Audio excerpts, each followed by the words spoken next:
50e édition de Mountain Planet, c'est l'heure du bilan avec Jérôme Riff, le directeur d'Alpexpo. Une très belle édition. Une magnifique édition, un magnifique anniversaire, des exposants contents, des visiteurs venus nombreux. C'est un excellent cru et c'est un cru record. Alors comment on peut résumer les temps forts de ces 3 jours intenses? On a tellement eu de choses que c'est compliqué de résumer, mais beaucoup de beaux échanges sur des thématiques qui peuvent cliver. Et là, on a réussi à réunir sur les plateaux des gens qui ne sont pas toujours en position de se rencontrer et de discuter ensemble. On a parlé de réchauffement climatique, bien entendu, donc l'enjeu des stations par rapport à ces problématiques. On a parlé d'immobilier de loisirs, on a parlé de handicap, on a parlé d'aménagement de territoire. On a parlé de fidélisation, on a parlé de data, on a parlé d'intelligence artificielle, voilà, ça me revient, mais énormément de sujets qui sont des sujets importants sur lesquels on arrive à réunir beaucoup de personnes. On a beaucoup parlé, mais on a fait aussi beaucoup de business. Les industriels sont là et des délégations qui viennent du monde entier. C'est un salon unique pour cela. Alors, beaucoup d'affaires qui sont traitées sur le salon, beaucoup d'affaires qui sont signées sur le salon. Mais c'est aussi un moyen pour les industriels, au-delà de montrer leurs nouveautés, montrer leurs innovations, de prendre des leads qui vont les nourrir pour l'année à venir. Revenons sur Alpexpo, parce que la vie continue. Ça, c'est le gros salon de ce printemps qui est attendu tous les 2 ans.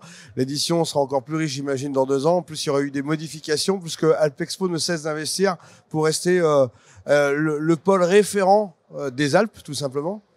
Alors, le parc a été créé en 68. C'est un parc ancien que l'on modernise.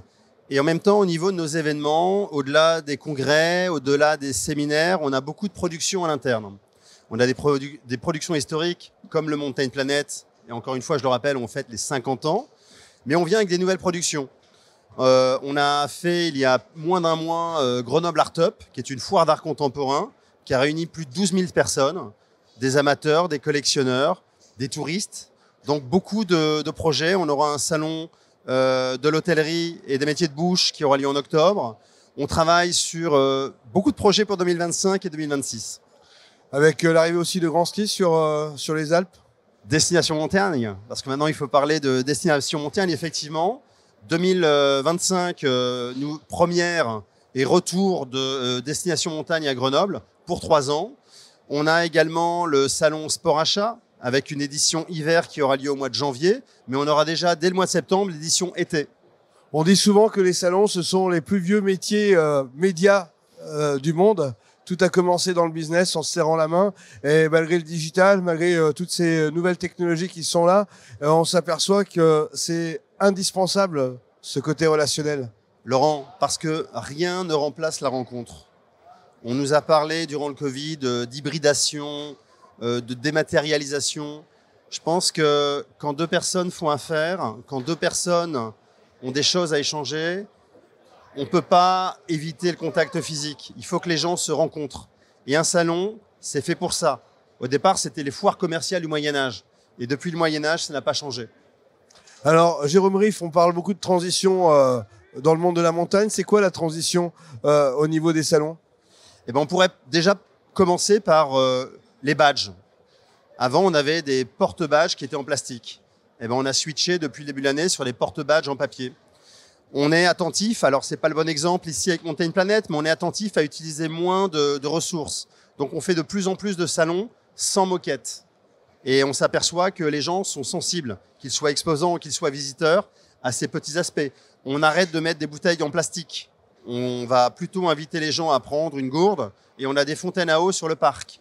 On va collecter les mégots. Et avec les mégots que l'on va collecter, on va faire des doudounes, mais on va faire aussi des isolants pour la maison. Donc on est sur énormément de pistes. Alpexpo a fait partie de la Convention des entreprises pour le climat. Donc on est de plus en plus concernés et on a surtout très envie, avec toutes les équipes d'Alpexpo, d'avancer dans ce sens. Dernier point, les investissements d'Alpexpo à venir? Alors les investissements, il y a 30 millions d'investissements qui doivent démarrer et on espère bien que les travaux démarreront en 2025.